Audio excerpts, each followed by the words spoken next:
diciembres eran los de antes. Bueno, esto es ironía, claramente.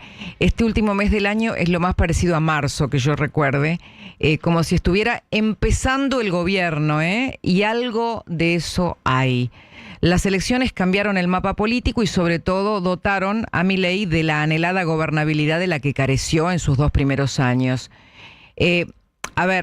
Hay muchos frentes abiertos, no solo tiene que ver con lo político este comentario, pero voy a tratar de mostrar por lo menos los 3 frentes que se abren o que están abiertos y a la vista de todos.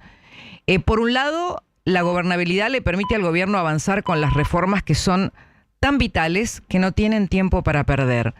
Los frentes abiertos más importantes que tiene el gobierno están relacionados con esto, pero no son los únicos.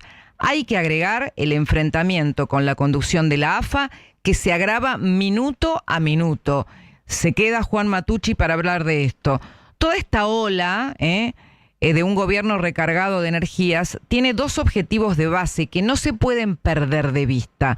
Uno es económico, se sintetiza en bajar el riesgo país, traccionado por la expectativa de los cambios, que a su vez, mucho más importante aún, hagan despegar a la economía con mucho más vigor. El otro tema es político, el otro punto de base, y está atado a lo que acabo de decir, pero también a lograr resultados concretos que se noten en el tercer año de mandato para entrar competitivos al cuarto, porque el cuarto año del mandato de Milei es un año electoral. Milei va a luchar por la reelección, pero ya hay muchos que se preguntan cómo va a ser esa lucha y contra quién, ¿no? Porque los espacios políticos siguen en un estado de shock por el cambio que está ocurriendo en el escenario político. 2027, Cristina, ¿de qué nos estás hablando? Sí, amigos, está a la vuelta de la esquina, pero vamos a ir por parte. Los primeros frentes tienen como escenario el Congreso. La Cámara de Diputados busca ser plataforma de largada del presupuesto, que tiene como telón de fondo negociaciones con las provincias. Quieren aprobarlo este miércoles. ¿Podrán? Quieren empezar, ¿no? ¿Podrán?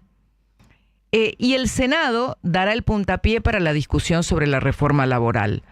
Ahí el retardo en armar comisiones puede retrasar los planes de Patricia Bullrich, pero también puede retrasar el avance del proyecto, lo ambicioso de esta iniciativa, porque algunos dicen es demasiado amplia, nos hace acordar a la ley Bases, puede tardar más de lo que el gobierno querría. Vamos a ver. Quizás el gobierno debería tomar nota de que no tiene tiempo, ¿no? Porque realmente no tienen tiempo. En los hechos será esta semana y un día antes de fin de año.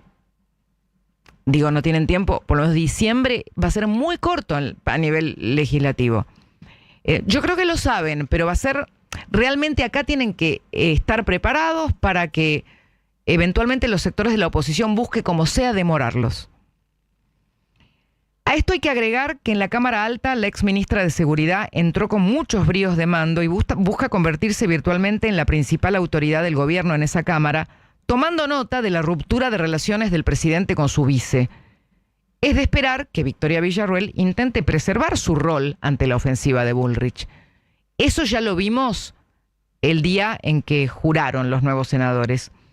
Hoy mismo es también Patricia Bullrich quien presentó una denuncia en la Comisión de Ética de la Conmebol contra la cúpula de la AFA, integrada por Claudio Tapia y Pablo Tobillino. Hoy una fuente de la causa que manejaba hasta hace un ratito el doctor Daniel Rafecas y que ya se la mandó, o sea, ya la causa pasó al doctor Aguinsky, una fuente del juzgado de Rafecas respondió con las noticias o con las novedades disponibles a nivel jurídico. Comillas, abro comillas, todo apunta a Tobillino. Eso dijo una fuente del juzgado del doctor Rafecas. ¿Qué está pidiendo la denuncia de la senadora Bullrich a la Conmebol? Le está pidiendo investigar las conductas de la cúpula de la AFA ante la posible violación de las políticas anticorrupción que tiene esa liga. Y son políticas que prohíben en forma expresa participación directa o indirecta en actos de corrupción, lavado de dinero, ocultamiento patrimonial, y establece la obligación de investigar y sancionar estas prácticas. A ver, ustedes dirán, Cristina, lo que estás diciendo es obvio. El punto es que como esto aparece en el código de ética de la Conmebol, yo creo que ahí encontró una endija el gobierno para meterse, por lo menos Patricia Bullrich. Esto se suma, a ver, Bullrich le dijo a la Conmebol, deben investigar a estas mafias. Esto se suma a la denuncia del viernes a la noche de la DGI por apropiación indebida de tributos y retenciones de aportes previsionales, un tema que se adelantó acá en nuestro programa, donde estaba uno de los funcionarios técnicos más importantes del Ministerio de Sturzenegger, y ahí el reclamo es por más de 7.000 millones de pesos.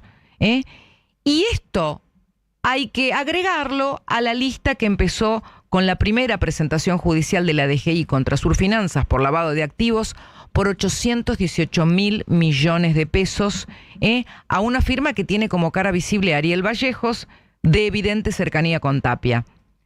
A todo esto, a todo lo que acabo de mencionar, se le suman acciones que podría tomar la Inspección General de Justicia en forma inminente, no solo por las observaciones contables a los 7 periodos de Chiquitapia, donde hay observados montos que equivalen a 111 millones de dólares, sino también la Superliga, donde habría más de 300 millones de dólares para observar. Es decir, la IGJ está preguntando, señores, ¿qué hay adentro de toda esta plata? ¿En qué podemos explicar todos estos montos? Es muy importante recordar cómo empezó el gobierno este choque contra la AFA. Lo empezó con limitaciones, con la advertencia de que si el gobierno interviene en la AFA podía dañar a la selección en su competencia en el Mundial. Entonces empezó reprimiéndose, pero con el agravamiento de la situación por el verdadero tsunami que se abrió después de la copa de escritorio que le dieron a Rosario Central, un tsunami de causas que en pocas semanas asedian los manejos turbios del fútbol, es claro que lo que parecía ser una política de jugar sin pelota por parte de Milei se convirtió en un tridente ofensivo con la DGI, la IGJ y la ministra Bullrich en esa delantera. A la carga. El contexto oportunidad muestra que muchos en el mundo de la pelota empiezan a temer quedar pegados. Y ese contexto también es un contexto que quiere aprovechar el gobierno. Pero esto puede tener 1000 derivaciones, incluso en la selección. Es decir, los jugadores empiezan a tomar distancia. Se lo voy a preguntar después a Tucci, porque yo no lo sé. Pero el gobierno de Milei no depende solo de derrotar a sus enemigos. Les diría que depende ante todo de su propio delivery, que es el delivery, los resultados que tiene que producir, sobre todo de cara a una sociedad que tiene confianza a pesar de que no pudo volver a niveles satisfactorios de consumo. Ustedes dirán, pero Cristina, ¿no tenés el reloj atrasado? La sociedad hoy está valorándolo todo con el dogma populista de si no consumo, no te voto. ¿O hay otros factores que empiezan a jugar? Empieza a jugar el ahorro, empieza a jugar la necesidad de cambio para hacer una inversión, para tener otro horizonte, para generar nuevos modelos de negocio que estén acorde a la nueva economía del mundo. La verdad no tengo la respuesta, pero tenemos que por lo menos tener en cuenta lo que dicen las estadísticas. Lo más urgente, creo, es revitalizar las contrataciones laborales en un contexto donde todos los días aparece una pyme atrapada por la industria del juicio laboral, al borde de la quiebra, o, para dar otro ejemplo, las advertencias de las industrias por ver cómo llegan importaciones y no poder competir si no les bajan los impuestos o por lo menos les reducen las cargas laborales. Entonces, ¿qué tenemos ante nuestros ojos? Un periodo de ventana que es muy pequeño, es un ventiluz. Y yo creo que el presidente sabe esto y por eso quiere acelerar, ¿no? Acelerar porque sabe que esto es urgente, es ya. Además, en el timing de las reformas, Milei busca el shock de expectativas que le permita bajar el riesgo país y despejar aún más el horizonte de la deuda.